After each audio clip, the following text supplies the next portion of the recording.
Flo Rida was supposed to be the main act at this year's Bulldog Bash, but on the day of the event, he notified MSU student government via an Instagram message that he would not be attending. Mississippi State University did not pay Flo Rida, but the General Counsel wants to pursue litigation to recover damage because of his absence. A representative for MSU says the cancellation is not the fault of the student government and that Bulldog Bash was still a success.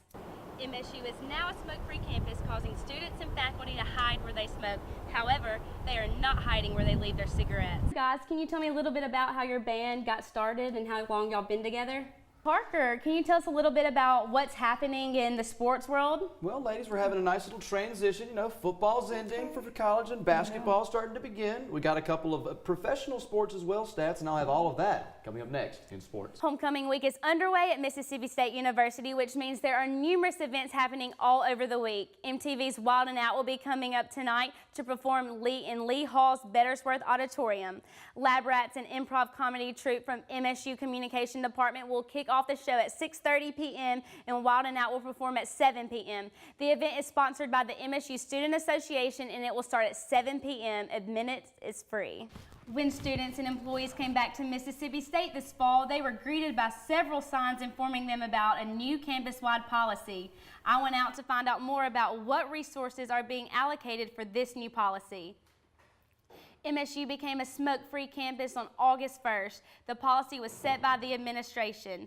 MSU's Department of Health Promotion and Wellness is providing resources to help students, faculty, and staff who want to quit smoking. With those resources, a student, they can come through and get support through our either one-on-one or small group meetings.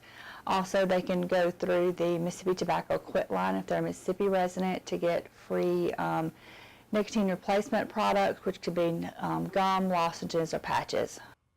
The Department of Health Promotion and Wellness has had a few calls with some students wanting to know about some of the resources that are open to them. No one has taken the advantage of the health center's resources yet. There was actually an article in the Reflector a couple of weeks ago. A student wrote in the opinion section and he talked about how it was helping him quit smoking. He knew he needed to be, working on stopping smoking, and that's actually helping him quit smoking. We thought that was positive, unsolicited little plug.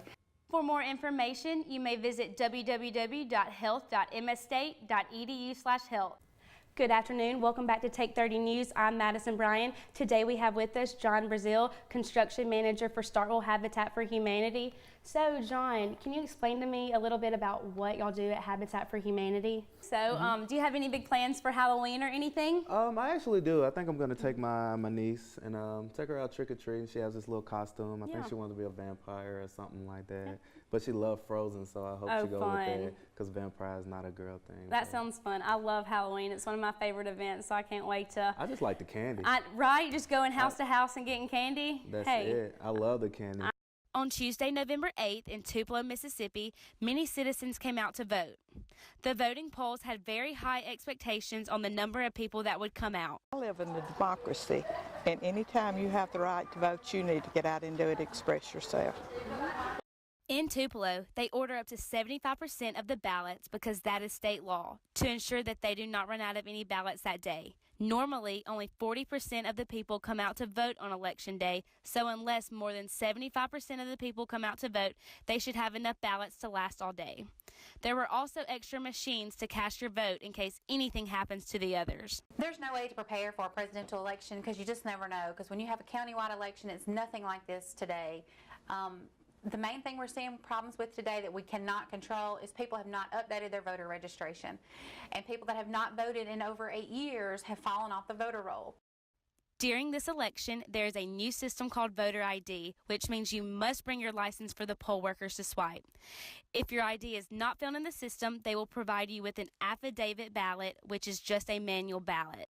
In the system, they do an affidavit ballot, which is just a manual ballot, and it doesn't take long. You just have to fill out your information and your vote will still count. If you haven't voted in the past 2 elections and are wanting to vote in the next one, you can contact the Lee County Justice Center for more information. While some are expressing their feelings about Trump getting ready to step into the role of president, others are talking about how happy they are to have President Obama out of the White House. A Henderson Ward Stewart Elementary art teacher allegedly used her Facebook to post a controversial status that has some calling for her resignation. Connie Shannon Barber is accused of posting a racist status and violating the school's social media policy. The police states that no employee should use a social networking website to post anything that would be inappropriate and that could result in the disruption of a classroom activity.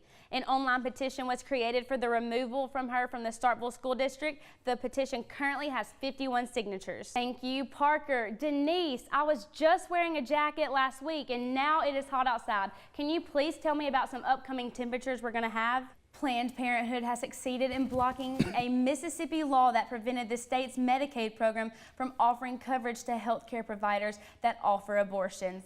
The law was signed on July 1st by Mississippi's Governor Phil Bryant, and by May, Mississippi no longer allowed taxpayer dollars to be allocated to Planned Parenthood after rumors surfaced that the provider was caught selling body parts of the aborted fetuses. Planned Parenthood fought back, saying Mississippi was in violation of the free choice provider, which is a federal law. U.S. District Judge Daniel P. Jordan III ruled in favor of the Planned Parenthood, which made Mississippi the 17th state to lose the healthcare provider.